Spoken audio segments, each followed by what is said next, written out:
जय हिंद दोस्तों। 26 जनवरी के इस पावन पर्व पर, इस अमृत महोत्सव पर सभी देशवासियों को हार्दिक वंदन अभिनंदन है।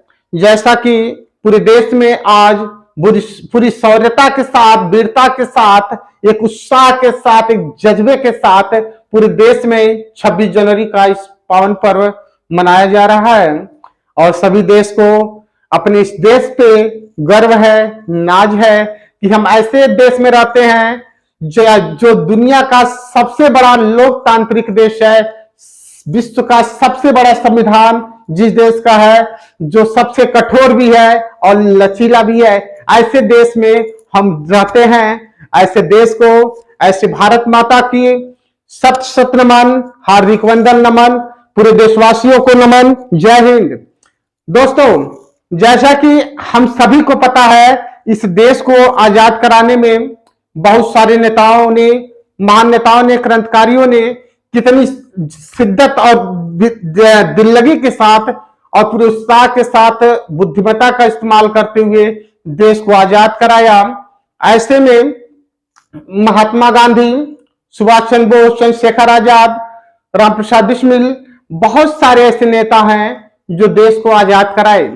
लेकिन सबसे बड़ी बुद्धिमत्ता की बात है, जो हमारे संविधान के जनक, इस पूरे संविधान के जनक, जिन्होंने हमें मान सम्मान, पद प्रतिष्ठा दिया पूरे दुनिया में, ऐसे महान व्यक्ति को कोटि कोटि नमन है। उनका नाम है भीमराव अंबेडकर जी। मिस्टर भीमराव अंबेडकर जी को कोटि कोटि नमन, हार्दिक वंदन नमन, क्योंकि इन्होंने जिस तरीके से पूरे संविधान को पूरी बुद्धिमत्ता और शौर्यता के साथ इस्तेमाल किया और लिखा और बनाया कि कहीं से किसी प्रकार को, किसी भी व्यक्ति को प्रॉब्लम ना हो और पूरे देश में, पूरी दुनिया में इसका यूज हो।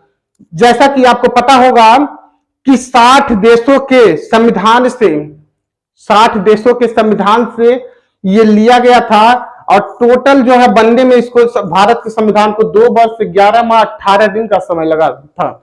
उस समय भीमराव अंबेडकर जी प्रारूप समिति के अध्यक्ष थे, जिसमें 7 लोगों को बनाया गया था। 7 लोगों को बनाया गया और उस 7 लोग जो है, जो भी निर्णय था वो पूरा लेते थे। जैसा कि हम सभी को पता है कि भारत का चुनाव कैसे होता है, अप्रत्यक्ष रूप से होता है। ओके, अप्रत्यक्ष रूप से होता है, दिमाग में बैठा लें बिल्कुल। और उस समय भी चुनाव हुआ, क्योंकि द्वितीय विश्व युद्ध बीच में हुआ। द्वितीय विश्व युद्ध के बाद क्रिप्स मिशन आया, कैबिनेट मिशन आया और इस तरह साइमन कमीशन वगैरह सब आते रहे और कुल मिला जुला के भारत को गुमराह करना था। इसी समय कौन थे, क्लेमेंट एटली, उन्होंने कहा कि भारत का संविधान बनना चाहिए।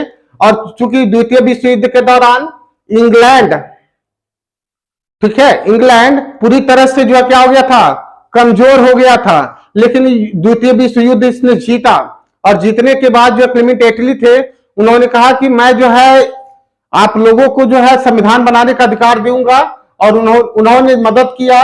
जैसा कि आप सभी को पता है कि भारत का संविधान बनने कितना दिन लगा, 2 वर्ष 11 माह 18 दिन का समय लगा था, ठीक है। और इसी दौरान यह पूरा संविधान बनकर तैयार हुआ। पहले बहुत दिक्कत तो उनको भी, पंडित जवाहरलाल नेहरू ने भी बहुत प्रॉब्लम झेला, लाल बहादुर शास्त्री ने भी झेला और इसी तरह चुनाव हुआ और भारत जो है कुल मिला जुला के 15 अगस्त 1947 को आजाद हुआ। 15 अगस्त 1947 को आजाद हुआ और 15 अगस्त 1947 को आजाद होने के बाद उस समय भारत के प्रधानमंत्री पंडित जवाहरलाल नेहरू थे और इसी वजह से पंडित जवाहरलाल नेहरू 15 अगस्त को ध्वजारोहण करते हैं। और जबकि वो कहां से करते हैं, लाल किले से करते हैं। 26 जनवरी 1950, ठीक है, हमारा संविधान बन के हुआ कब तैयार हुआ था, 26 नवंबर 1949 को। लेकिन भारत का संविधान कब लागू किया गया, 26 जनवरी 1950 को लागू किया गया था, ठीक है। उस समय राजपथ मार्ग दिल्ली में हमारे जो राष्ट्रपति थे, कौन थे राष्ट्रपति उस समय, डॉक्टर राजेंद्र प्रसाद, उनके पहले बनाए गए थे क्या नाम है, सच्चिदानंद सिन्हा। सच्चिदानंद सिन्हा जी को बनाया गया। लेकिन 9 दिसंबर 1946 को बनाया गया था। कुछ प्रॉब्लम होने की वजह से उनको स्वास्थ्य डिस्टर्ब हुआ। स्वास्थ्य डिस्टर्ब होने की वजह से रात में उनकी मृत्यु हो गई। अगले दिन कहा जाता है 10 तारीख को उनकी मृत्यु हो गई। 9 दिसंबर 1946 को बने थे और 10 दिसंबर को उनकी मृत्यु हो गई। और 11 दिसंबर 1946 को पुनः डॉक्टर राजेंद्र प्रसाद को अस्थायी रूप से परमानेंट जो है अध्यक्ष बनाया गया, जिसको राष्ट्रपति के रूप में स्वीकार किया गया। और उसी दिन से राष्ट्रपति जो है 26 जनवरी 1950, ठीक है, 26 जनवरी 1950 को, उस समय पूरा प्रमुख जो थे वो राष्ट्रपति थे और राष्ट्रपति होने की वजह से इनको जो है झंडा फहराने का मिला। ठीक है, आखिर बात क्या थी कि झंडा 26 जनवरी को ये नहीं फहरा सकते थे। ठीक है, तो बात करते उस पर भी। देखिए, जो 24 जनवरी 1950 की बात कर लें, 24 जनवरी 1950 को अंतिम बैठक हुई थी कैबिनेट मिशन, सेंट्रल हॉल में अंतिम बैठक हुई थी। दिल्ली के सेंट्रल हॉल में बैठक होती है और वहां पे बैठक हुई थी। और उस समय जो राष्ट्रपति के तौर पे कौन थे? डॉक्टर राजेंद्र प्रसाद थे। और डॉक्टर राजेंद्र प्रसाद भारत के प्रथम व्यक्ति संवैधानिक प्रमुख भी थे।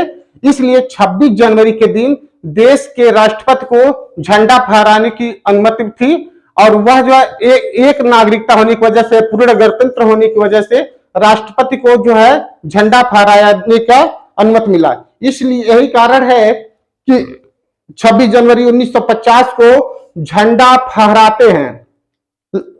ठीक है, ध्वजारोहण नहीं करते, फहराते हैं। उसका भी रीजन देंगे। जैसे ध्वजारोहण वर्सेस झंडा फहराना, ये ध्वजारोहण और झंडा फहराना क्या है जरा बात करते हैं। 26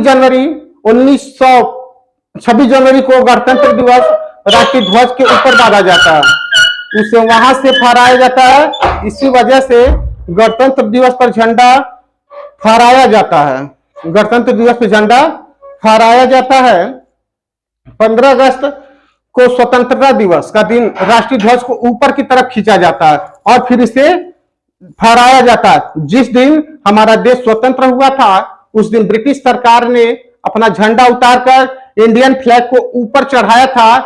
इस वजह से हर साल 15 अगस्त के दिन तिरंगे को ऊपर खींचा जाता है और फिर ध्वजारोहण किया जाता है। ओके, कब किया जाता है? 15 अगस्त को ध्वजारोहण किया जाता है। हाँ दोस्तों, एक चीज और मैं बता दूं, हमारे झंडे की डिजाइन जो है काफी लोकप्रिय है पूरे दुनिया में। जैसा कि इसमें 3 रंग है, केसरिया, सफेद और हरा। ठीक है, बीच में सौर चक्र है। और साथ ही साथ इसका जो डिजाइन करने वाला व्यक्ति कोई था जिनका नाम है पिंगली वेंकैया जी, बहुत ही अच्छा डिजाइन किए थे। ठीक है, पिंगली वेंकैया ने झंडे की डिजाइन किया था जिसका अनुपात था 3:2, लंबाई और चौड़ाई का अनुपात 3:2 था। ठीक है, बहुत सारी बातें हैं जिसकी जिक्र करेंगे तो बहुत समय हो जाएगा। ठीक है, तो थैंक यू दोस्तों, thank you all of you. जय हिंद।